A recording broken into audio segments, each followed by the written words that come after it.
Selamat pagi Indonesia. Yo, siapa di sini yang sudah pernah jalan-jalan ke Lampung?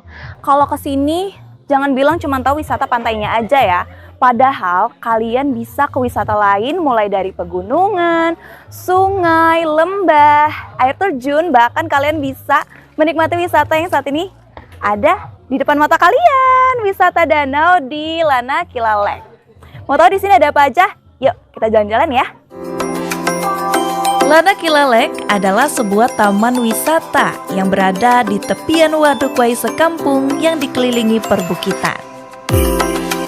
Dari pusat kota Bandar Lampung berjarak sekitar 49 km dengan waktu tempuh sekitar 1,5 jam berkendara. Sekarang Nanga sudah bersama dengan manajer Lana Kilalek, Mas Miftah. Halo. Halo. Boleh cerita-cerita sedikit nih, tadi kan Nanga udah keliling ya, Mas, sendirian melihat keindahannya, super indah banget.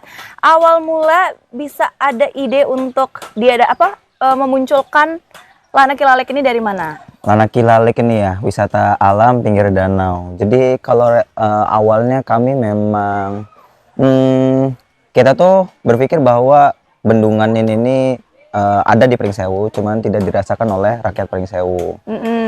Tidak dirasakan manfaatnya secara langsung oleh masyarakat Pringsewu. Makanya kami sempat berpikir untuk agar ada manfaatnya bagi masyarakat Pringsewu, yang terpikirkan oleh kami ingin membangun tempat wisata yang bisa, ya pemasukannya seperti kalau sekarang kan yang ngisi kan masyarakat sekitar, pegawai dan segala macamnya, yang bisa bermanfaat lah buat masyarakat Pringsewu khususnya. Jadi memberikan peluang pekerjaan juga ya. Salah satu. Dan untuk melengkapi fasilitas yang ada sekaligus memanjakan wisatawan, Lana Kilalek juga membuka wahana baru, yakni go-kart dan berkuda.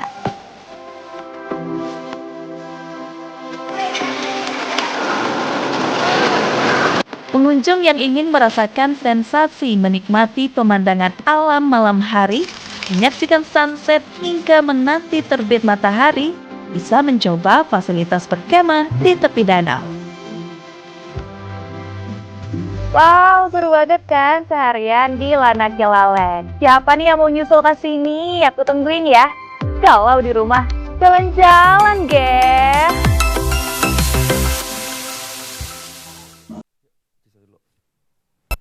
Dari jalan-jalan bersama teman kita yang berada di Lana Kilalek, kali ini Anda bersama dengan Syera dan Semi di studio Jendela Negeri. Tidak terasa kita sudah 30 Agustus 2025 ya. Betul. Banget ya. Waktu cepat berlalu dan sebentar lagi kita akan meninggalkan Agustus dan kita akan menyambut bulan baru yaitu September. September ceria. September ceria semua kita berharap ya.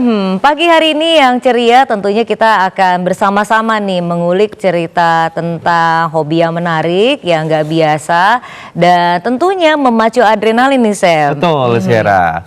Dan aktivitas ini bukan hanya soal keberanian saja, namun juga tentang bagaimana seseorang menantang dirinya melampaui rasa takut sekaligus menemukan makna baru dalam hidup. Betul sekali, dan saat ini tren olahraga dan aktivitas ekstrim semakin berkembang, baik di kalangan anak muda maupun masyarakat luas. Dan data dari Adventure Travel Trade Association menyebutkan pasar wisata petualangan global diproyeksikan tumbuh hingga 15% setiap tahunnya, Semi. Dan ini artinya minat pada kegiatan yang menantang adrenalin ini sepertinya terus meningkat, bukan hanya sebagai gaya hidup saja nih pemirsa, namun juga sebagai peluang pariwisata khususnya di Indonesia. Lagi di Indonesia sendiri nih, kita punya banyak sekali destinasi yang mendukung hobi ekstrim, mulai dari panjat tebing, arung jeram, para layang, hingga trail running yang di jalur-jalur alam yang luar biasa indah banget. Tentunya tidak hanya melatih fisik, jadi aktivitas ini juga menuntut ketahanan mental, strategi, dan tentu saja terutama disiplin dalam menjaga keselamatan. Wow, langsung saja kalau begitu Syera dan juga pemirsa, pagi ini kita beruntung sekali nih kedatangan dua narasumber yang tidak asing dengan dunia petualangan, yaitu ada satu Agathis Maulana Hasik dan juga Iqbal Maulana, seorang pecinta alam yang punya banyak sekali pengalaman dalam menekuni hobi ekstrim ini. Oke, langsung aja. Kalau kata orang bilang, buah itu tak jatuh dari pohonnya. Betul. Jadi ini adalah duo ayah dan anak. Wah, kompak ya. Bisa punya hobi yang sama, seperti apa kisah inspiratif mereka, langsung aja kita panggil bersama Oke, kita di sini ya. selamat pagi Bapak dan bocah petualang. Bolang dong ya. Bolang. Selamat pagi Bapak, selamat datang di Channel Negeri. Selamat pagi. Selamat pagi Pak Iqbal. Waduh, ada Oke, kaki saya bantu. katak. Boleh Silakan sini. duduk. Siap. Pak Agatis, Pak Iqbal. Pak Agatis lagi Mas. Iya, Mbak. Iya, Agatis Iqbal. sama Pak Iqbal. Mas Ya. Agatis, Pak Iqbal, silakan duduk dan Ya. selamat datang di Jendela Negeri. Apa kabar kalian berdua? Alhamdulillah. Alhamdulillah baik. Ini gimana ceritanya Bapak sama anak tiba-tiba menyukai hobi yang sama? Boleh nggak nih diceritain, siapa dulu yang mau cerita? Berawalnya sih ketika saya menginginkan anak, seorang cowok yang sama niatnya buat jalan bareng gitu loh. Oke. Dilanjutkan dengan akhirnya potensi saya dari organisasi yang ada di Bandung, akhirnya kita jalan bareng nih dari umur dia, ya dari umur 2 tahun saya ajak jalan, menuju ke 8 tahun baru yang menuju ke lebih ekstrim dia, misalnya kayak renang laut.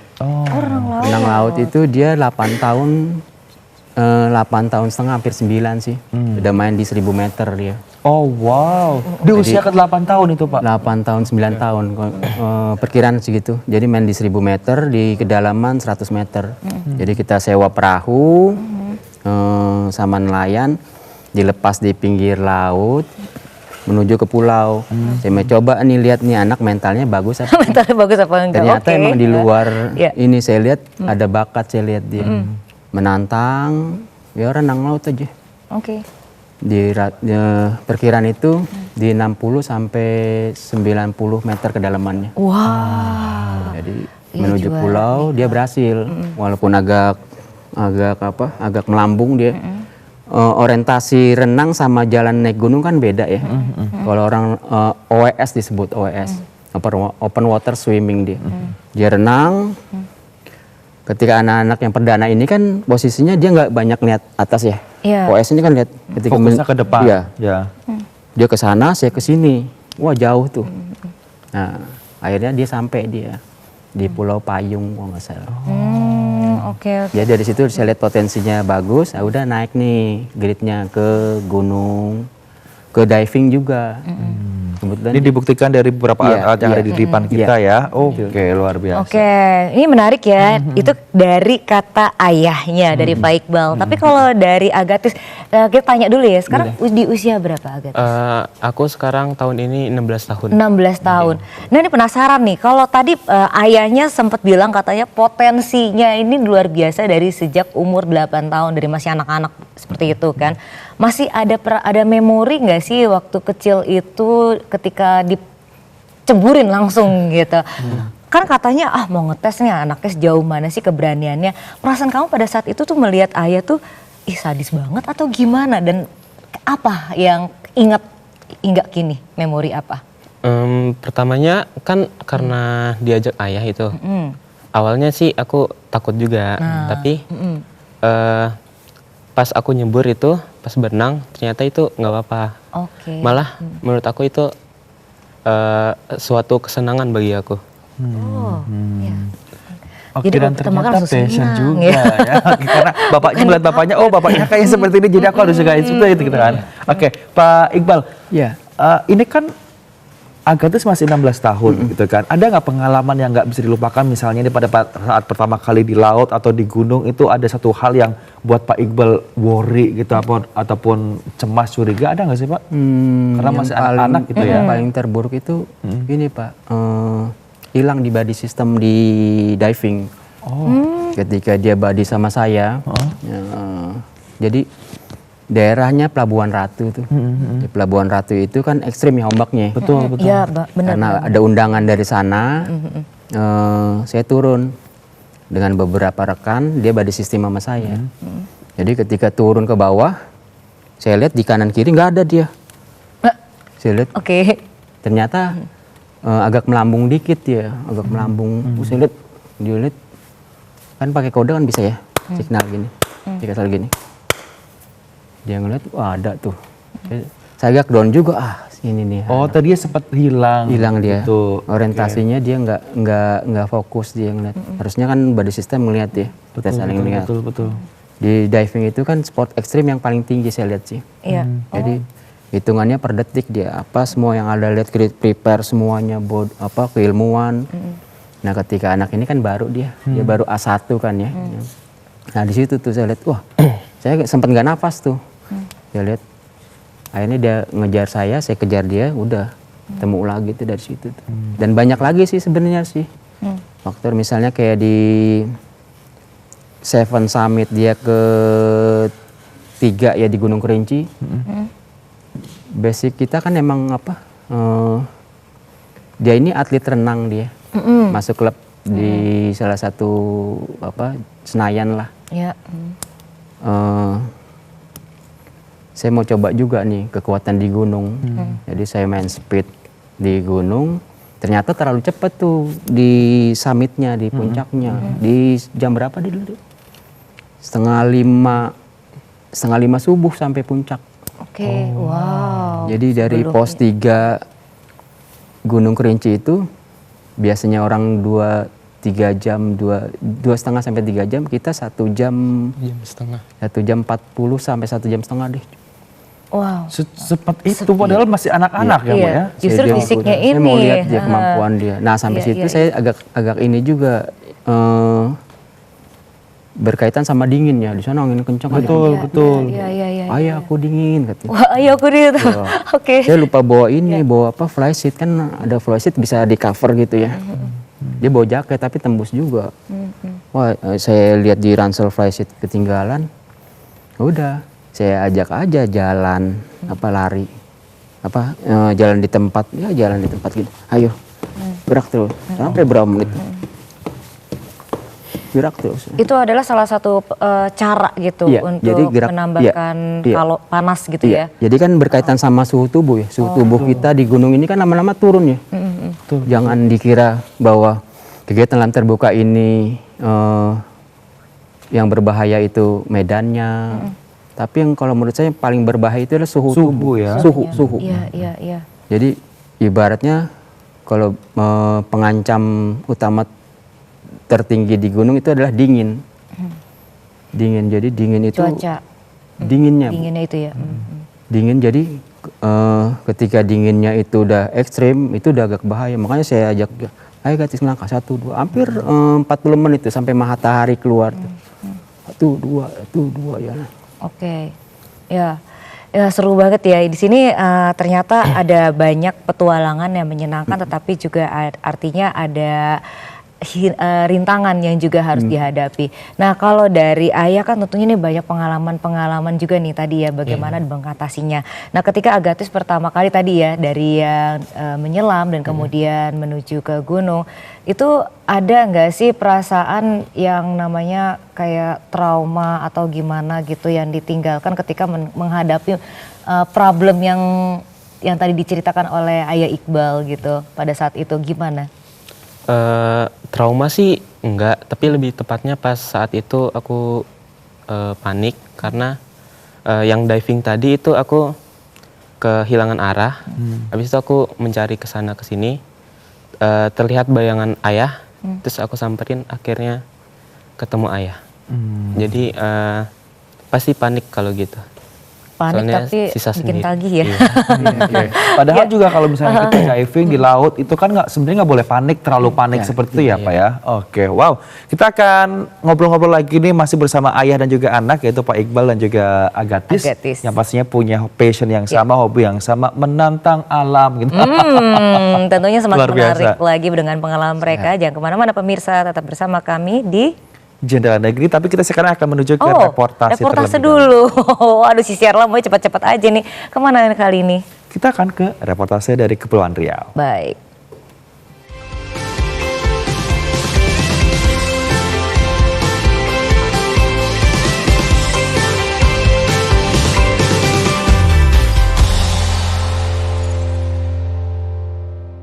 Yes, di sana kita sudah terhubung dengan rekan Oki Yandri Wiharyadi. Ini akan memberikan informasi mengenai adrenalin mengalir dari roda hingga layar. Di antara riuhnya kota yang tidak pernah tidur dan juga deburan ombak yang tidak pernah reda, ternyata ada dua hobi yang sama-sama memacu adrenalin nih pemirsa. Yang pertama menantang gravitasi di aspal panas dengan papan roda. Kemudian ada satu lagi ini menari di atas gelombang besar. Dan keduanya membuktikan bahwa adrenalin selalu punya cara untuk dirayakan. Dan informasinya langsung kita akan menuju ke Oki Yandri dari Kepulauan Riau. Oki, selamat pagi.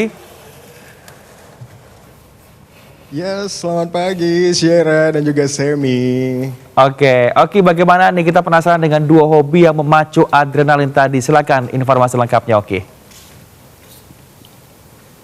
Baik, tapi kita awali dengan pantun boleh ya? Boleh dong. Boleh. Iya, dari Jakarta ke Kepri. Jangan lupa singgah beli ikan teri. Berjumpa kembali pemirsa TVRI di Jendela Negeri. Cakep, Luar biasa langsung. sekali, betul banget yang dikatakan oleh Semi tadi. Nah, itu terkait dengan hobi yang menantang adrenalin dan juga dengan hingar-bingar riuhnya dari ibu kota itu sendiri. Nah, hobi ini sendiri itu ada yang di darat dan juga ada yang di laut. Kalau di darat, yang satu ini adalah skateboard pemirsa, merupakan salah satu olahraga ekstrim yang menantang adrenalin kita. Kegiatan ini melibatkan kecepatan, keseimbangan, dan juga serta teknik yang rumit. Nah, tidak heran jika hobi ini populer di kalangan anak-anak muda. Tidak luput juga loh untuk orang-orang tua atau juga senior yang ingin bermain skateboard ini tadi. Karena skateboard ini menggabungkan unsur olahraga, seni, dan juga gaya hidup. Pemirsa, lebih dari sekedar permainan, skateboard juga menjadi sarana ekspresi diri. Karena melalui berbagai trik dan juga gaya bermain, para pemain ini juga bisa menunjukkan kreativitasnya di atas papan. Nah, tidak hanya itu, dengan mental yang tangguh, seorang skateboarder ini terbiasa untuk menghadapi kegagalan. Jika terjatuh berkali-kali, namun tetap bangkit dan mencoba lagi. Identik dengan budaya urban dan juga street style, kehadirannya memberikan pengaruh besar dalam dunia fashion, musik, serta menjadi unsur penting dalam komunitas kreatif anak muda. Meskipun sering memacu adrenalin dan tak jarang menyebabkan cedera, setiap luka atau juga jatuh ini bukan menjadi sebuah alasan untuk berhenti, melainkan bagian dari proses belajar dan juga pembentukan mental yang kuat. Nah pemirsa, tidak sedikit orang loh yang menganggap skateboard hanya sekedar gaya hidup atau skateboard ini hanya sekedar tren bagi anak muda. Tapi lebih dari itu, karena skateboard adalah cara untuk mengekspresikan diri, untuk stres liris atau melepas stres dan juga terhubung dengan komunitas yang punya semangat yang sama. Walaupun termasuk hobi yang ekstrim, nyatanya skateboard ini masih loh diminati oleh banyak orang, terutama generasi muda. Nah berikut ini pemirsa, kita simak yuk paparan wawancara kami bersama dengan peminat skateboard Septian. Skateboard ini hobi aku dan aku suka, jadi dan nggak takut akan adrenalinnya karena aku sendiri juga menyukai adrenalin itu. Dan skateboard sendiri itu sudah menjadi hobi yang cukup lama sih Bang, dari aku kecil, dari main PS dan sekarang tetap aku tekunin. Jadi apapun resikonya, karena itu hobi jadi aku tetap menyukainya. Resiko terberat, resiko mungkin aku pernah cedera di pergelangan kaki sebelah kanan, itu aku retak kaki karena melompat. Di skateboard itu melompat ada sebutannya itu drop in di 8 atau 7 tangga aku lompat lalu kaki aku retak. Pemirsa, dari aspal kota kini kita beralih yuk ke laut. Tanjung Pinang, tepi laut, siapa suka boleh ikut. Nah dari cuplikan lagu tersebut aja udah jelas banget nih. Ini adalah permainan jong, merupakan tradisi dari khas masyarakat pesisir Melayu yang memacu adrenalin. Tidak hanya sekedar permainan, jong ini juga menjadi simbol kebersamaan.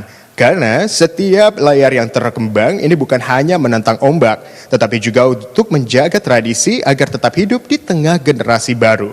Bagi sebagian orang, permainan jong mungkin terlihat sederhana, tapi meluncurkan replika perahu layar di atas air. Namun di balik kata sederhana itu tersembunyi perpaduan antara ketelitian, kecerdikan membaca arah angin, dan juga keberanian menghadapi alam terbuka. Tantangan itulah yang membuat permainan ini terus diminati, terutama oleh mereka yang mencintai tradisi dan juga alam. Setiap kompetisi jong adalah ajang adu strategi, teknik, dan juga ketahanan mental. Di balik itu pemirsa, tersimpan nilai-nilai budaya yang kaya tentang kebersamaan, kecintaan pada laut, dan juga warisan leluhur Melayu yang tak lekang oleh zaman. Nah, berikut ini kita simak yuk paparan wawancara kami bersama dengan Nasrul Syawal, peminat dan juga pelestari jong. Kalau dapat hadiahnya besar karena biayanya besar. Permain jong ini biayanya besar. Kalau tidak, kita akan mempertahankan budaya ini walaupun hadiahnya seberapa. Seperti yang kita lalui ini tadi, hadiahnya kecil sekali, tapi namun kita tetap juga datang karena hobi ya. Ada lagi yang kita benah di sini supaya jong ini tidak monoton seperti dahulu lagi dan akan tampil lebih baik dan lebih baik lagi gitu. Seperti itu supaya dilihat orang luar. Ketika hobi bertemu dengan yang namanya adrenalin, disitulah lahir semangat baru untuk terus bergerak, berani mencoba, dan tidak takut jatuh. Karena setiap tantangan adalah bagian dari perjalanan. Spirit is number one to be something in this life. Baiklah pemirsa, demikian laporan Jendela Negeri dari Provinsi Kepulauan Riau. Kita kembali ke rekan Semi dan juga Sierra di Jakarta. Oke Andri, wah luar biasa dengan paparannya ya, dari memacu adrenalin skateboard hingga jong. Kira-kira mau milih yang mana? Mungkin yang paling asik diantaranya adalah skateboard ya. Oke, selamat beraktivitas kembali dan terima kasih atas laporannya. Oke, kita akan kembali ke Agatis dan juga Pak Iqbal Maulana. Selaku pecinta alam, tadi di awal Pak Iqbal mengatakan bahwa ada Seven Summit nih gitu kan. Nah, rencananya sudah ada rencananya nanti mau kemana lagi nih? Karena kan tadi seperti yang Pak Iqbal katakan baru ada 4, tinggal 3 nih gitu kan. Planningnya seperti apa nih Pak Baik. Iqbal? Jadi Agatis ini kan kelas 2 SMA ya. Kelas 2 SMA, jadi dari kelas 1 SMA awal ketika disebut ospek ya. ospek ya. MPLS ya, MPLS itu posisinya ngambil di summit yang pertama, Seven Summit yang pertama dia. Di daerah Lombok, Gunung Rinjani. Setelah itu masuk ke daerah Gunung Kerinci, Gunung Latimojong, Gunung Bukit Raya. Jadi udah 4. Jadi tinggal 3 lagi, Gunung Binaya, Semeru, Pulau Jawa, sama Kartens dia. Syukur-syukur nanti ntar selesai 4 ini langsung ambil yang gunung di luar. Di luar Indonesia maksudnya? Ya gunung-gunung yang ya tertinggi-tertinggi di luar aja, main di luar. Kilimanjaro, misalnya kayak Elbrus, atau enggak yang gunung-gunung Asia Tenggara tuh. Wah, Mount Everest. Mudah-mudahan tercapai cita-citanya. Oke, iya. Ini kita penasaran lagi nih ya, sama tadi cita-citanya banyak ya. Ternyata gunung-gunungnya kan luar biasa nih rintangannya, persiapannya. Bukan hanya mempersiapkan dari alat-alat ada yang di sini, persiapan fisik. Apa aja sih yang perlu dan harus diperhatikan gitu sebelum pendakian, dan apa yang dilakukan saat ini untuk supaya lebih optimal, terjaga, dan ya pastinya harus sehat kan? Baik, ya. Mungkin dari kalau dari yang versinya Agatis seperti apa?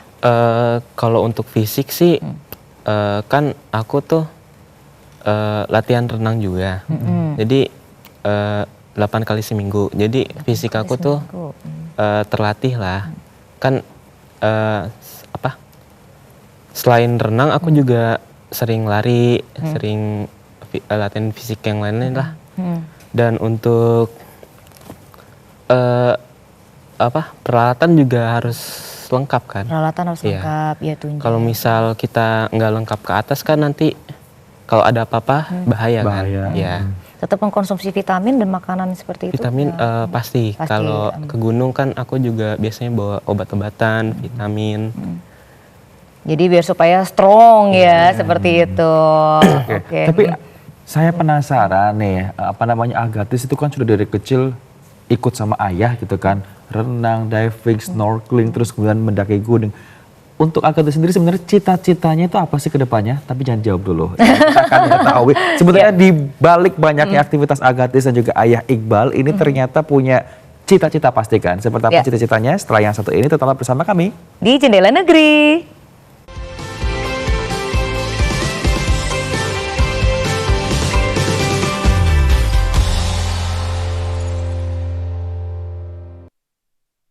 Anak Indonesia siap menerima pelajaran hari ini. Keinginan yang buat hatiku sayang nih berasa nih semua anak di Indonesia mencintai matematika. Matematika itu mirip pantun juga ya, bisa berbicara Jadi tanpa jangan lupa kata-kata. untuk ayah bunda dan adik-adik semua untuk terus belajar matematika dengan cara yang paling asik. Ada salah satu anak bangsa yang berhasil meraih juara dalam Olimpiade Matematika. Saksikan kembali persembahan musik terbaik bintang tamu ternama bersama penampilan spesial Rosa, Juicy Lucy, Yofi and Nuno, Arsi Widianto,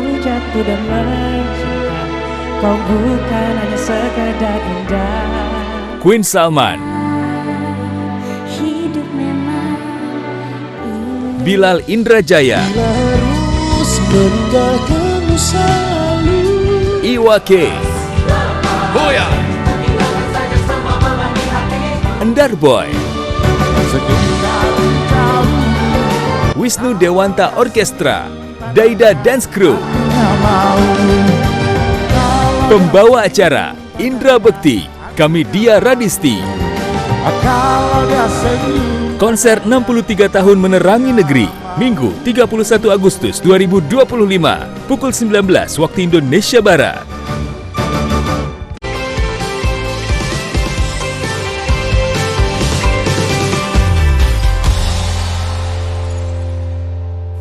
Ya pemirsa, terima kasih Anda masih bergabung bersama kami tentunya di Jendela Negeri, mau mengajak Anda petualangan di alam yang menantang adrenalin. Harus tanya dulu di sini tepatnya, saat ini kita sedang berbicara mengenai bagaimana menaklukkan alam. Betul sekali. Lanjut nih, kita akan mencari tahu jawaban dari Agatis tadi ya, pertanyaan Semi. Kira-kira nanti kalau udah besar gitu kan, ini walaupun ini sudah besar ya, tapi kalau udah lulus kuliah nanti, udah dewasa nanti, ada nggak sih cita-cita yang dari sekarang pengen dilakukan nanti kalau udah lulus kuliah misalnya seperti itu, Agatis? Aku punya plan, kan aku juga suka diving, juga suka olahraga ekstrim juga. Ya. Aku mau yang berhubungan dengan diving, kayak seperti underwater welding. Itu kita kayak ngelas tapi di bawah air gitu. Oh, ya. wow. Ngelas di bawah air. Ngelas di bawah air. Gitu kan. Next time kita ngopi di bawah air. Bisa nggak? Oke. Terus kalau misalkan melihat-lihat seperti itu, kok kita penasaran lagi nih, ada sesuatu hal yang kenapa sih kamu senangnya yang serem-serem gitu, nggak seneng yang aman dikit? Apakah ini adalah salah satu untuk menantang diri kamu sendiri atau gimana? Apa tekanan dari ayah? Iya. Yang pastinya aku enggak dari tekanan dari ayah. Emang dari dulu aku suka yang menantang-menantang. Ya. Senang yang menantang-menantang ternyata.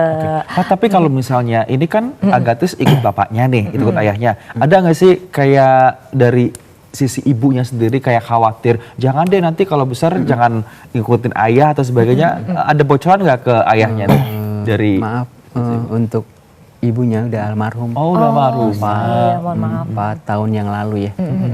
Dia 2021 Februari. Jadi di saat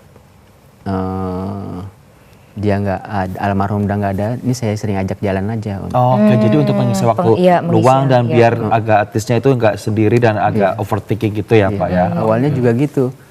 Naik gunung tujuannya ini ingin mendekati puncak sebenarnya. Awalnya, awal untuk naik gunung ini mendekati puncak agar doa-doa dia untuk ibunya cepat terkabul. Jadi cepat mengetuk pintu langit sambil mengucapkan Robik Firli wali-wali daya. tiap gunung gitu. Di saat kita mau puncak, ternyata kekuatannya itu sportnya Luar biasa. luar biasa. Ya. Kadang-kadang ketika ini ingat doa buat Bunda Gatis. Ketika udah ada badai, angin kencang, saya selalu gitu, Gatis, ingat Gatis, doain Bunda di atas. Udah dia semangat lagi, kan berapa kali tuh kan hampir yang pendaki lain turun, kita masih aja terus, Di atas gitu kan, masih naik. kejar terus, yang lain udah turun, sampai berapa persen? Kita doang di atas dia. Dia tangan udah sampai bengkak karena hipotermi kan, bengkak. Terus anginnya kencang, badai kering di atas. Oke, tentunya di sini ada banyak tantangan, kesenangan, dan juga suatu pengalaman yang kita bungkus semuanya jadi satu ya. Tentunya ini juga memacu adrenalin. Nah, kita juga ingin tahu lagi nih untuk pengalaman dan petualangan yang berada dari Jakarta nih ya. Oke, saat ini kita sudah tergabung dengan Okta Riyadin ya, berbicara mengenai tantangan, mencari tantangan yang lebih besar dan untuk menguji kemampuan fisik, mental, emosional, dan beberapa hobi ini membuat tentunya jantung berdegup kencang dan memberikan pengalaman yang tak terlupakan.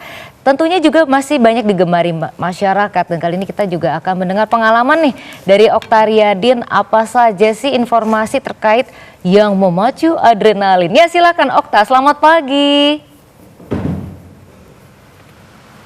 Halo, selamat pagi Syara dan juga Semi. Iya, Okta, versi yang memacu adrenalin menurut Okta itu seperti apa? Silakan langsung dengan laporannya, Okta.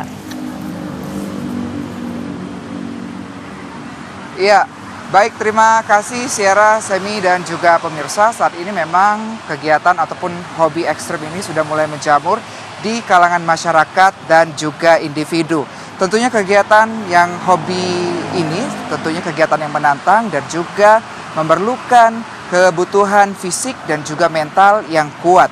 Mulai dari mendaki puncak yang tinggi hingga menyelami laut yang dalam. Setiap kegiatan ekstrim ini memberikan pengalaman yang luar biasa dan tak terlupakan bagi para penggiatnya. Namun penting untuk selalu menjaga kepentingan ataupun keselamatan dalam setiap melakukan kegiatan ini dengan memiliki pengetahuan yang cukup dan menjaga keselamatan saat mencoba hobi ini. Bagi mereka yang berani menghadapinya, tantangan ini memberikan hadiah berupa sensasi yang memacu adrenalin dan juga pencapaian yang luar biasa bagi para penggiatnya yang memberikan rasa kepuasan batin tentunya. Dan jika dilihat dari sisi biaya seperti itu ya, beragam hobi ini dapat dikatakan tidaklah murah, mulai dari hobi motor trail, trabas, dan juga bertinju, berkuda, arung jeram, dan lain-lain pastinya. Namun bagi mereka yang mencintai tantangan yang ekstrim, hal itu tidak menjadi masalah. Berikut hasil wawancara kami dengan Ihsan Wahyudi selaku pendaki. Gue berpetualang dan hobi naik gunung, pertama itu bisa memacu adrenalin gue. Dan kedua, gue lebih pengen dekat dengan alam. Itu menjadi alasan gue kenapa gue sangat menyukai petualangan di alam bebas. Di balik alasan tersebut, gimana sih caranya kita mengatasi ketakutan atau kekhawatiran saat kita melakukan petualangan atau kita melakukan kegiatan di alam bebas? Pertama, kita harus bisa memahami situasi, resiko. Terlebih lagi, kita juga banyak bisa membaca literasi-literasi tentang apa saja yang dibutuhkan dalam kita melakukan kegiatan di alam bebas. Yang paling penting memang ketersediaan P3K, pengetahuan terhadap kegiatan alam bebas, perlengkapan kita dalam melakukan kegiatan alam bebas. Ya pemirsa, tentunya hobi-hobi seperti ini mulai dari mendaki, arung jeram, ini sangat digemari oleh masyarakat. Dan tentunya warga Jakarta tidak ketinggalan. Ini merupakan salah satu cuplikan hasil wawancara kami dengan Adi selaku penghobi yang suka melakukan kegiatan ekstrim. Saya menggemari hobi yang memacu adrenalin ini itu karena sensasinya itu lebih berbeda dari rutinitas kita sehari-hari gitu. Ada rasa tegangnya, ada rasa kebebasannya, juga ada rasa kepuasan tersendiri ketika kita telah menaklukkan apa yang awalnya kita rasa menakutkan gitu. Jadi hobi ini tuh melatih mental kita, melatih fokus kita, dan juga membuat saya pribadi itu berani mengambil sebuah keputusan dalam berbagai situasi. Nah tentunya untuk pemirsa yang suka melakukan hobi ataupun kegiatan yang menantang nyali dan juga penuh sensasi, menjalankan hobi ini sangatlah menyenangkan. Tapi bagi mereka biasanya memiliki minat yang tinggi terhadap aktivitas yang cenderung berbahaya dan ditakuti oleh banyak orang. Demikian informasi yang dapat kami sampaikan kali ini. Kita kembali ke studio Siara dan Semi. Ya, Okta Riyadi yang ternyata ingin memacu adrenalin dengan salah satu hobi yang baru saja dipaparkan. Oke, baik. Selamat kembali bertugas dan kita akan discuss lagi nih terkait mengenai hobi yang menantang adrenalin. Terima kasih, Okta. Oke, karena setiap orang punya passionnya masing-masing ya. Kalau Ayah Iqbal dan juga Agatis passionnya olahraga yang ekstrim versinya kalian berdua. Nah, sekarang saya mau ke Agatis terlebih dahulu nih. Agatis, sementara ini kan kita melihat banyak sekali pemberitaan kayak kemarin ada turis mancanegara yang akhirnya meninggal di pendakian. Terus ada beberapa pemberitaan juga yang katanya pendakian kedinginan sampai akhirnya tidak bisa terselamatkan. Nah, Agatis sendiri cemas nggak dengan adanya pemberitaan tersebut ataukah itu sebagai pengalaman aja dan nantinya aku akan tetap jalan ke atas atau seperti apa? Pastinya aku tetap jalan ke atas. Itu aku lihat berita itu sebagai pembelajaran buat aku supaya aku tidak mengulangi yang sama seperti yang di berita-berita itu. Pasti ada miss-nya ya, ada kesalahannya ya. Nah, kalau kita saat ini melihat di depan ada peralatan-peralatan. Pak, boleh dong bantu sepil untuk kita yang berada di studio dan juga pemirsa nih pasti penasaran yang di depan sebelah kanan dekat kaki katak ini apa dan di sebelah kiri ini yang paling urgent itu yang harus dimiliki oleh pendaki gunung ya. Ini kita cuma nebak-nebak aja kira-kira apa. Nah, kira-kira ingin mau disepil yang mana dulu nih, Pak? Boleh yang kita banyak boleh mungkin kegiatan di gunung di gunung hutan. Oh, ini Ransel dulu deh, Ransel. Jadi yang wajib dimiliki pendaki sebenarnya yang saya lihat banyak kejadian baik lagi tadi Om Semi tadi. Sebenarnya basicnya itu ada 3 faktor dia sebenarnya. Fisik, mental, intelijensia. 3 itu harus kombinasinya nggak bisa dipecah tuh. Fisik kuat, mental nggak kuat, kurang. Intelijensia kuat, fisik nggak ada, mental kuat, kurang. Jadi harus 3, sinkronnya 3 tuh pengetahuan. Nah, intelijensia ini berkaitan sama basic di Ransel ini. Ibaratnya logistik yang kita bawa. Logistik pakai. Jadi ini Ransel. Ransel ini juga harus kita tahu nih bahwa kapasitasnya sesuai kebutuhan kita. Ada 45, 55, 60. Jadi kapasitas ini 55. Cukup buat anak saya dia. Dan untuk packingnya itu harus bagus juga. Banyak saya lihat di jalanan tuh pendaki saya betulin ranselnya. Ada yang ininya terlalu longgar. Jadi ketika dia naik dia nggak nyaman dia. Dia dipaksa gitu. Saya sering bantuin, Mas boleh minta tolong nggak? Saya bantuin dikit boleh? Gitu. Saya tarik ininya strapnya. Jadi posisinya itu dia harus ngepres dia. Dia mengurangi beban dia. Kunci-kunciannya harus di situ. Kuncian. Terus ada juga yang ketika ini di belt ini sama di chestnya ini nggak dipakai, pasang lagi. Jadi dia membagi beban lagi. Kita bagi beban lagi beratnya. Di sini fungsinya bagi beban sebenarnya. Bukan gaya-gayaan dia. Ketika ini lagi pasang lagi bebannya di sini. Jadi membagi dia. Jadi tumpuannya itu harus di bawah. Jadi posisinya harus imbang dia. Terus berikutnya lagi yang berat itu tidak mendekati tubuh. Tidak boleh keluar. Banyak yang packingnya salah ketika dia ini beratnya ke belakang dia. Bahaya juga ya. Banyak ya. Berarti ada urutan yang dimasukkan ke dalam itu apa yang paling bawah? Jadi sering saya bongkar tuh. Sering saya bongkar. Boleh nggak saya bongkar ininya? Boleh Pak. Udah ketika dia letih, capek, udah saya packing ulang. Nyaman nggak? Oh jauh Pak, enak. Akhirnya dia jalan lagi. Jadi kita juga harus memperhatikan logistik apa yang kita bawa dan urutan paling bawah itu logistik apa sampai atas apa gitu ya. Yang ringan terbawah dia. Oh yang ringan itu yang terbawah. Sama kebutuhan yang buat di malam dia. sleeping bag, pakaian, kebutuhan yang urgent-urgent misalnya kayak raincoat di atas, logistik di tengah, air mineral di tengah, gitu. Jadi nggak sembarangan. Oh ya gitu, ketika bayangin main di 3 hari 4 hari dengan packingan yang salah, ntar digoyang sana. Oh gitu, harus ada ininya. Banyak faktor sih, banyak faktor ada ininya. Terus berikutnya lagi nih alat selam. Ya. Alat selam ini BCD namanya nih. Jadi fungsinya itu dia buat di tubuh dia. Oke. Wow. Ini regulator buat di sisi pernafasan dia, sirkulasinya, sama di kaki katak. Fin. Iya, fin. Nah, fin. Ini jenis open heel. Jadi harus ada butisnya lagi. Udah dia bermain dia.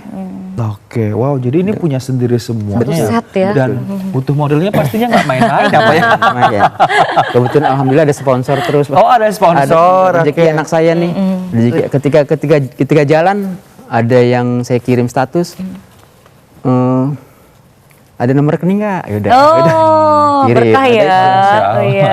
Itu aja rezeki anak saya beli 2 set. Jadi kegiatan untuk ini kita alatnya cukup komplit. Komplit sampai perahu dulu ada tuh perahu. Sampai gitu. Pak Iqbal, nanti kan Agathis pastinya akan tumbuh dewasa dan juga besar gitu kan. Ada nggak sih pesan-pesan dari Pak Iqbal untuk Agathis nanti one day kalau misalnya kamu mendaki sendirian, gak sama ayah, itu harus seperti apa dan seperti apa, persiapannya seperti apa? Selalu ditanamkan seperti itu atau nanti kalau udah gede aja deh saya akan ngomong sama Agathis atau seperti apa?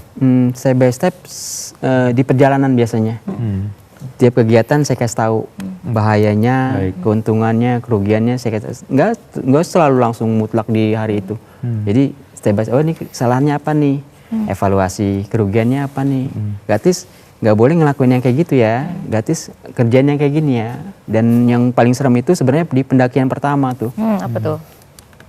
Saya sebenarnya nggak boleh ngeliatin dia. Jadi ketika dia awal naik gunung pertama, ada korban mati. Digotong di depan dia. Aduh. Ayah apa? Nah itu ayah saya. Dan Agathis masih kecil waktu itu ya? Umur SMP sudah. SMP kelas 2 kali. Masih belum. Dia di samping ini base camp tim SAR gotong jenazahnya kalau nggak salah. Mahasiswa dia hipotetis. Itu kesalahan saya juga tuh. Nggak aware dia, nggak ini. Padahal ketika camp itu dia deket dia posisinya. Di sini ada Yon Armet, saya senang kan ya sama yang pendaki-pendaki yang tentara. Artinya ketika kita ada kesulitan bisa saling bantu nih backup. Ada kesulitan yang lain kita minta kerjasama sama dia. Ada Brimob, saya sama Yon Armet nih. Di situ tuh makanya kenapa nggak lapor ke kita gitu. Pasti kalau hipotermi itu yang paling bahaya di gunung sebenarnya tadi saya bilang pengancam tubuh itu suhu dia, dingin dia. Iya. Hipotermi itu halunya banyak yang tadi Om Semi cerita halu. Karena apa? Itu dia asupan oksigen turun dia. Nafas susah, bingung dia. Otot kejang bisa. Saya pernah nemuin hipotermi itu tangannya sampai kayak ini, tegak. Kaku dia, kejang. Serem dia. Saya buat api unggun, nggak ada urusan. Saya buat api unggun. Kata biasanya kan api unggun nggak boleh bawa golok, nggak boleh. Dia nggak ada ini. Saya bilang izin. Saya bikin api unggun Pak ya. Dia bilang, oh siap. Minta dukunnya dulu. Dibuatin sama dia. Lama-lama pembuat. Ya sebelum itu ganti bajunya, basah, buka semua di tenda. Ada temen yang cewek, mana yang cewek? Udah dipeluk. Apinya dibuat. Jadi itu dia mengkanter dia, counter sep gitu. Jadi ada transfer panasnya juga ya. Kan tadi dibilang Mbak tadi kan yang korban-korban itu sebenarnya saya lihat intinya di hipoksia sih saya lihat, mountain sickness. Jadi cukup bahaya. Dia bawa alat tapi dia nggak aware sama kondisi di badan dia. Kayak makan, terus dalam perjalanan. Hipoksia itu sangat bahaya dia. Asupan oksigen menurun tuh kan. Di sel-sel. Ini adalah salah satu tips juga ya yang benar-benar memang terjadi ketika kita ada masalah di atas tadi, ada cara bagaimana mengatasi terutama hipotermia. Kita kembali lagi ke Gatis. Gatis ini sepertinya kan sangat solid nih sama ayah, selalu kemana-mana berbarengan. Tentunya ada nggak sih teman-teman yang sepantaran Gatis atau komunitas, ketemu komunitas, dan apa saja yang kalau misalkan memang ada, apa saja yang dilakukan Gatis dan teman-teman komunitas? Biasanya kalau misalnya masih di Pulau Jawa, aku kadang suka ajak teman sekolah, teman renang, ya. Tapi masih diawasin sama ayah. Seperti aku nanti next ke mau ke Gunung Slamet minggu depan, itu aku ajak temen. Terus pastinya kita harus logistik juga harus dipersiapkan kan. Aku bilang ke dia apa aja yang dia bawa, lengkap apa enggak gitu deh.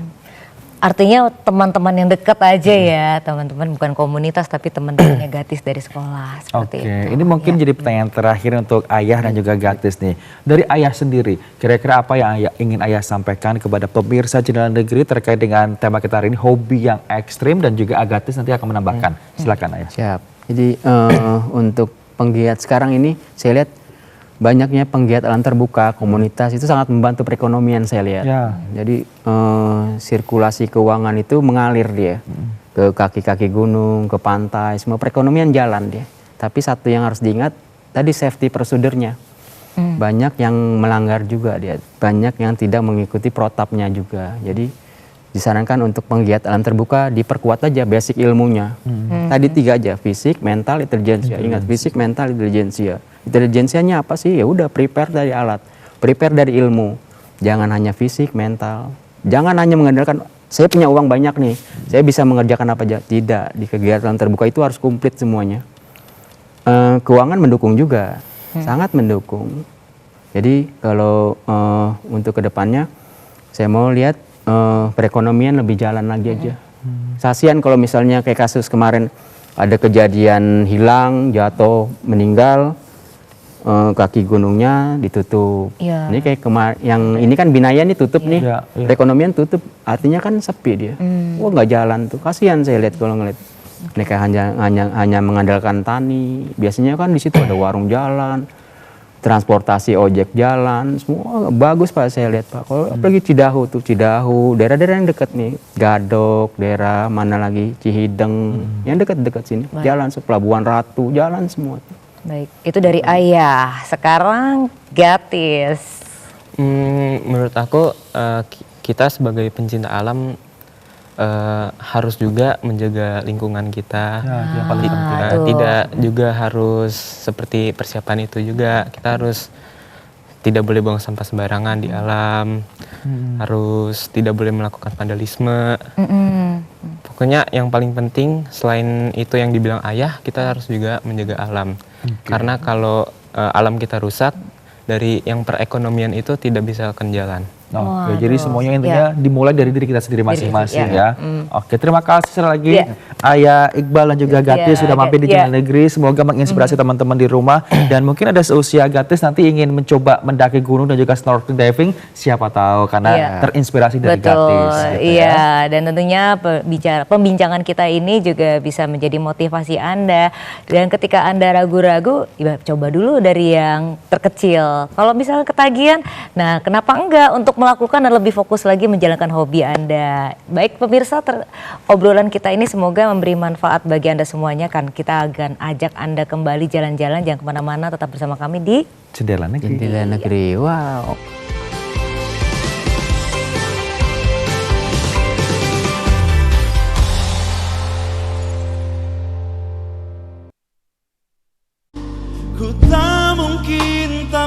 Musik terbaik untuk Anda bersama penampilan istimewa dari Berry Likumahua and the Rhythm Service with Friends. Dengan sajian jazz dan improvisasi memukau. Bersama host Tia Yustia. Taman Buaya Music Corner, Minggu 31 Agustus 2025, pukul 21.30 waktu Indonesia Barat.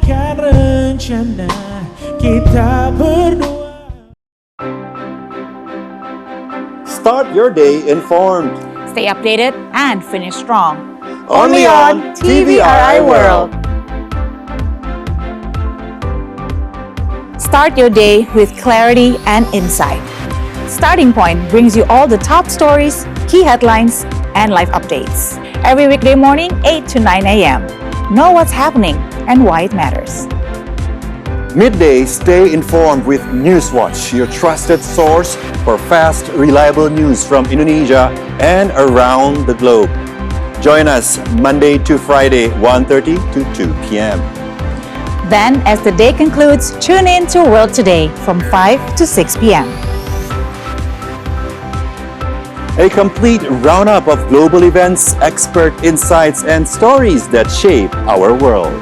From morning to evening, stay with TVRI World. Bringing you trusted news every step of the way.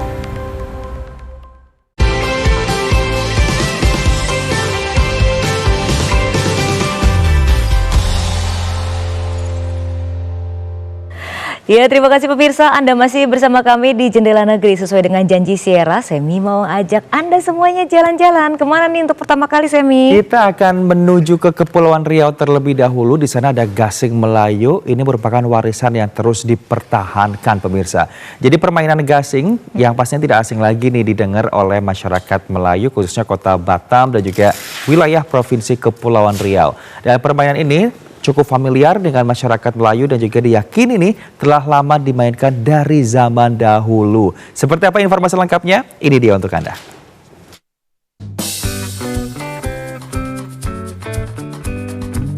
Permainan tradisional ini kini seakan perlahan-lahan hilang tergerus zaman dan mulai dilupakan. Padahal permainan gasing pada dahulu kala memiliki musim dan waktu untuk dimainkan. Gasing di Batam memiliki berbagai nama. Sistem penamaan biasanya menyesuaikan dengan bentuk dan rupanya. Ada gasing jantung, seperti jantung pisang. Gasing piring pipih, seperti piring. Lalu ada juga gasing berembek. Melestarikan gasing, permainan rakyat Melayu Batam yang kini mulai dilupakan. Mungkin di zaman modern saat ini, banyak anak-anak tidak lagi mengenali permainan gasing. Sebuah kayu yang dibentuk merupai piring dengan bidang bawah kerucut sehingga gasing dapat berputar dengan bantuan tali. Ada dua cara bermain dengan adu ketahanan gasing dan adu bertahan.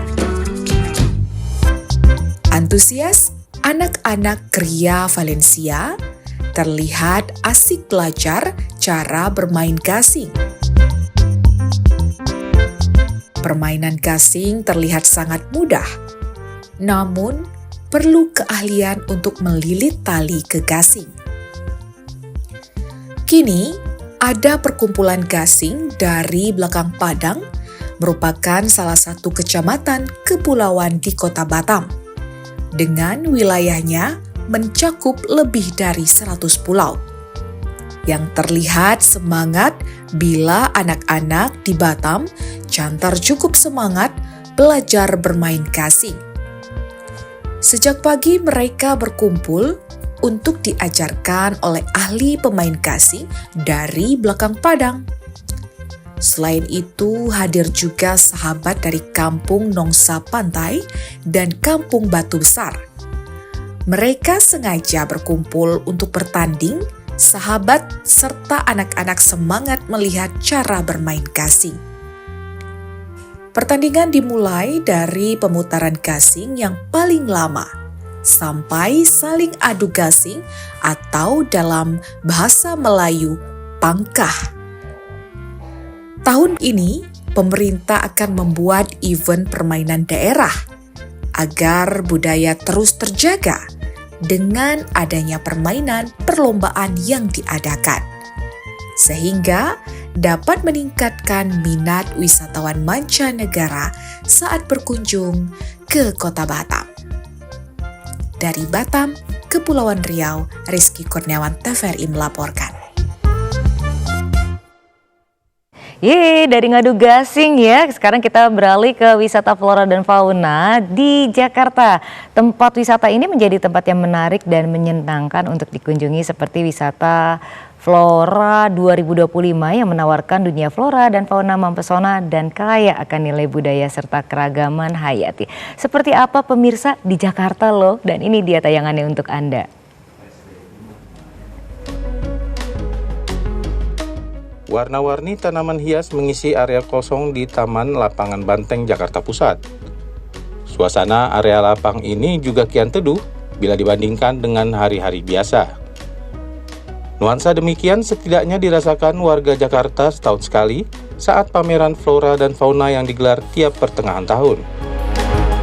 Pameran Fauna merupakan acara terbuka bagi masyarakat umum yang menghadirkan ratusan penjual tanaman serta hewan peliharaan dari berbagai daerah Indonesia. Di samping itu, pengunjung juga bisa berinteraksi dengan satwa hingga membawa pulang hewan peliharaan yang lucu. Bertemakan keanekaragaman hayati dalam harmoni Jakarta menuju kota global berbudaya, Flona 2025 ini menjadi alternatif destinasi wisata gratis bagi masyarakat, sekaligus menambah hasanah edukasi tentang tumbuhan dan satwa. Pameran ini pun dipenuhi oleh pedagang tanaman dan hewan peliharaan sebanyak 138 stand, diikuti 20 stand kuliner. Selain itu, pengunjung dapat menemui spot foto gratis yang tersebar di seluruh area pameran. Dan bila belum paham betul tentang tanaman, momen ini dapat menjadi kesempatan untuk bertanya lebih lanjut seputar perawatan tanaman sebelum membelinya. Buat anak-anak mendidik banget sih, dia lebih tahu tentang hewan-hewan, tentang semua tumbuhan ya. Jadi cocok sih bagi saya untuk adanya pameran di sini ya. Saya paling suka lihat kelinci, iya, termasuk anak-anak saya juga ya, kelinci.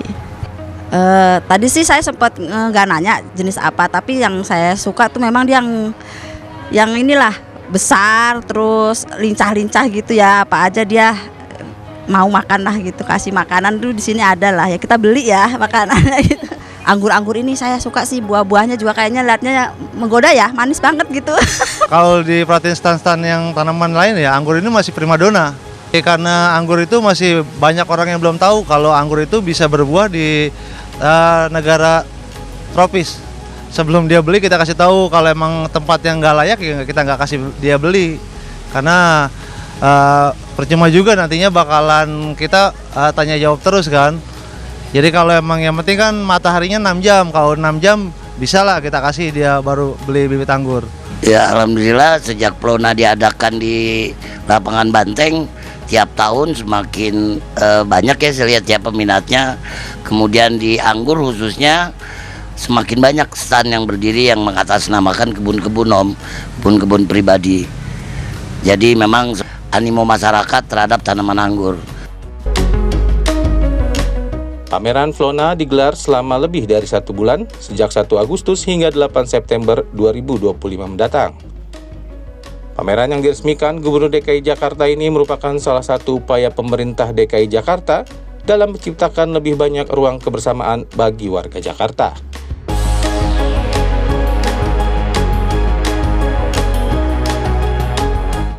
Nah pemirsa, informasi tadi menutup perjumpaan kita di Jendela Negeri. Akhirnya saya Syara Trisya. Dan saya Bastan mengucapkan terima kasih atas kebersamaan Anda. Selamat pagi dan sampai jumpa.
Saksikan kembali persembahan musik terbaik bintang tamu ternama bersama penampilan spesial Rosa,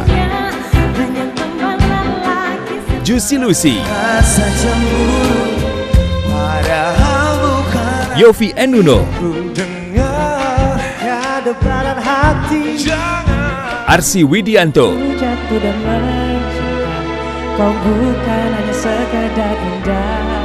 Queen Salman, Bilal Indrajaya, Iwa K, Endar Boy, Wisnu Dewanta Orkestra, Daida Dance Crew, pembawa acara Indra Bekti, Kamidia Radisti. Konser 63 tahun menerangi negeri, Minggu 31 Agustus 2025, pukul 19 waktu Indonesia Barat.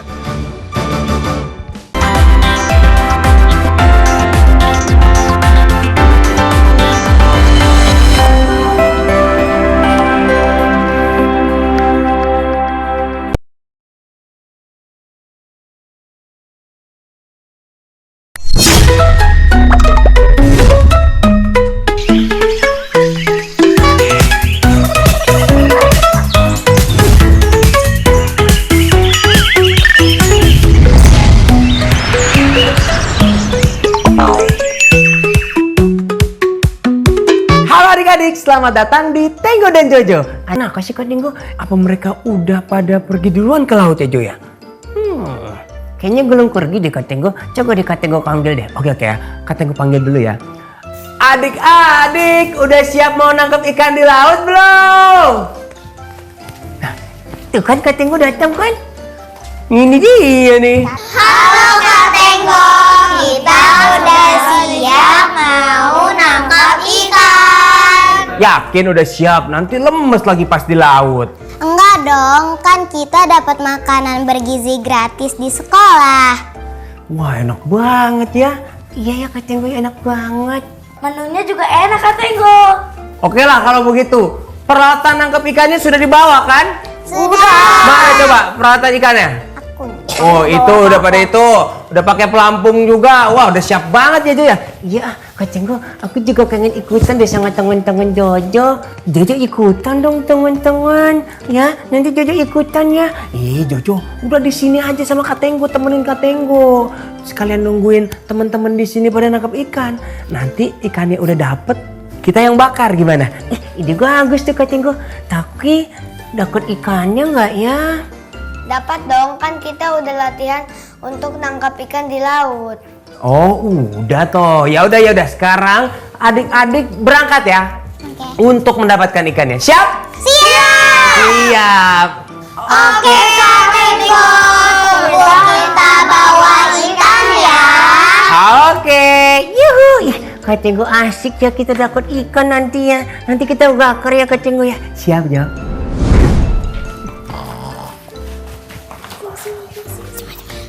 Kak Tenggo, kita pulang bawa ikan. Jo. Wah, gede-gede banget Kak Tenggo ikannya. Iya, gede-gede banget ini. Wah, enak banget buat dibakar ikannya nih. Kak Tenggo malah tidur tadi aku lihat. Iya, ngantuk banget, anginnya sepoi-sepoi banget soalnya enak. Iya ya Kak Tenggo ya, iya Jo. Tapi selama di laut tadi aman kan kalian dari ombaknya? Are, tapi tangan-tangan tahu nggak ikan yang di dekat ini ikan apa? Ikan tuna. Ikan apa? Ikan tuna. Pinter. Nah, di sini siapa yang tahu? Biasanya daging ikan tuna ini diolah jadi makanan apa? Sushi, betul. Terus apa lagi? Ikan kaleng, betul. Yang bulat-bulat apa tuh namanya tuh? Bakso. Betul, bakso. Sama sosis.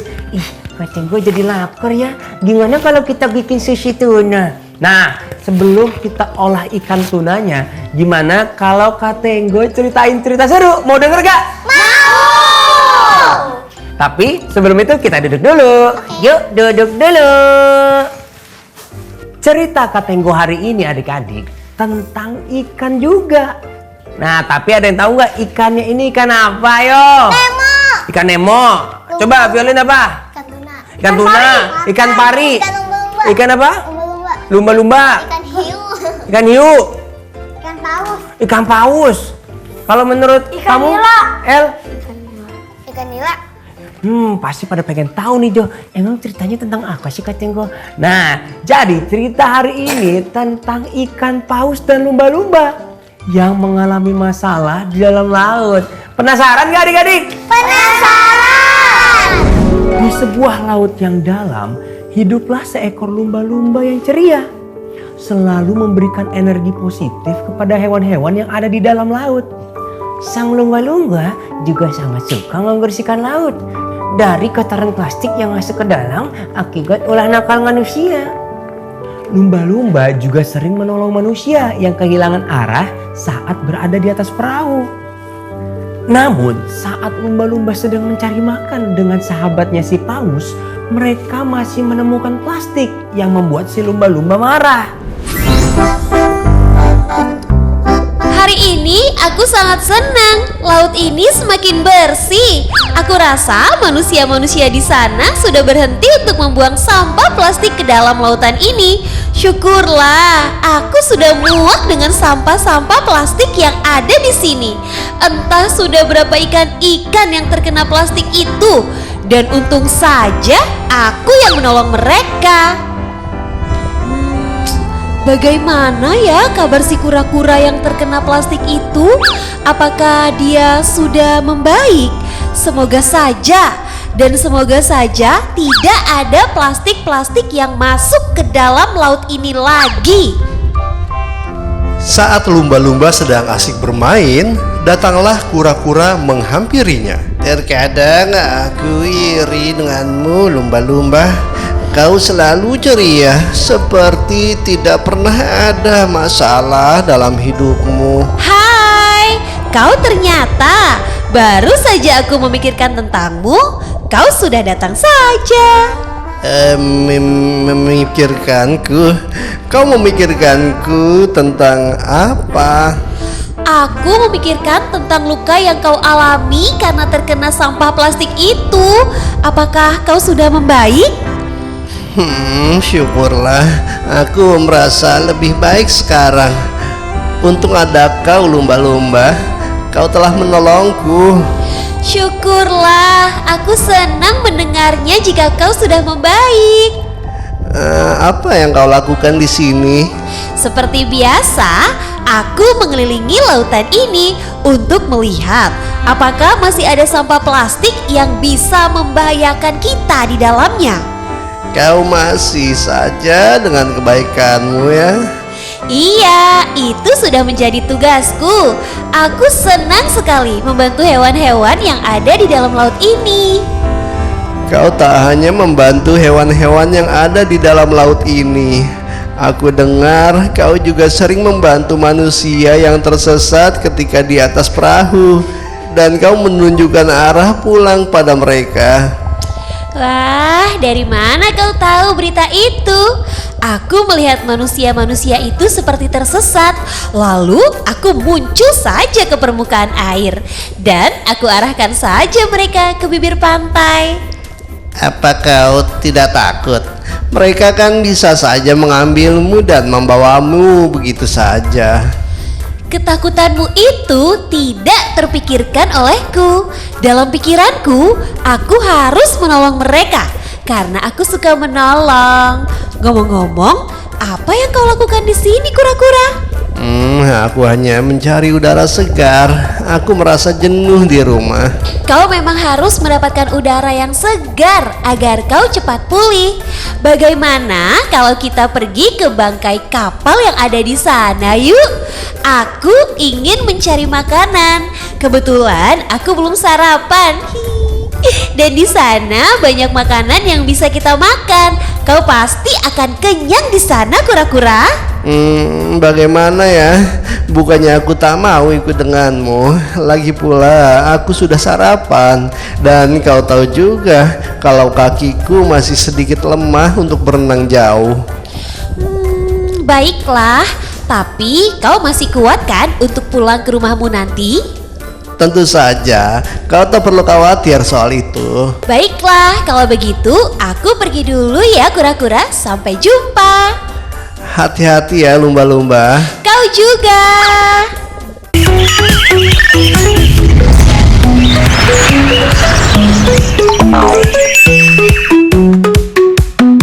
Mami, anak Indonesia siap menerima pelajaran hari ini. Keinginan yang buah hatiku sayang nih berata nih. Semua anak di Indonesia mencintai matematika. Matematika itu mirip patung juga ya, bisa berbicara Jadi tanpa jangan lupa kata-kata. untuk ayah bunda dan adik-adik semua untuk terus belajar matematika dengan cara yang paling asik. Ada salah satu anak bangsa yang berhasil meraih juara dalam Olimpiade Matematika.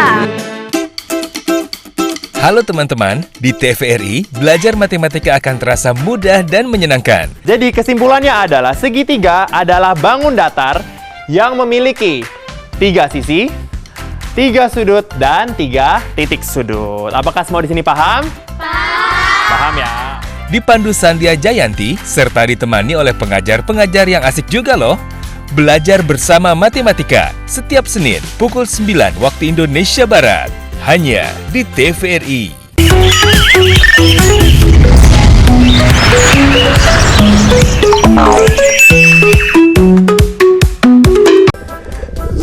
Semoga tidak terjadi apa-apa padanya. Firasatku mengatakan sepertinya akan ada yang terjadi padanya. Sang lumba-lumba pun pergi ke bangkai kapal untuk mencari makanan. Namun ketika lumba-lumba sampai, ia bertemu dengan paus yang sedang beristirahat. Bagaimana bisa makanan di sini sudah tidak ada? Siapa yang menghabiskan makanan di sini? Aku sudah lelah mencari di bangkai kapal ini. Tetap saja aku tak menemukan makanan. Sepertinya aku melihat wajah seekor paus yang sedang kecewa. Apakah itu benar? Hehehe, atau hanya pikiranku saja yang salah? Kau memang benar, kau tak salah. Kali ini aku kecewa. Aku sudah jauh-jauh datang ke bangkai kapal ini untuk mendapatkan makanan, tapi aku tak menemukan satupun yang bisa aku makan. Apa kau bilang? Yang benar saja, tidak ada satupun makanan di sini. Kalau kau tak percaya, kau cari saja. Lalu siapa yang menghabiskan itu semua? Tempat ini kan sumber makanan bagi hewan di dalam laut. Sungguh tega yang menghabiskannya. Entahlah, aku juga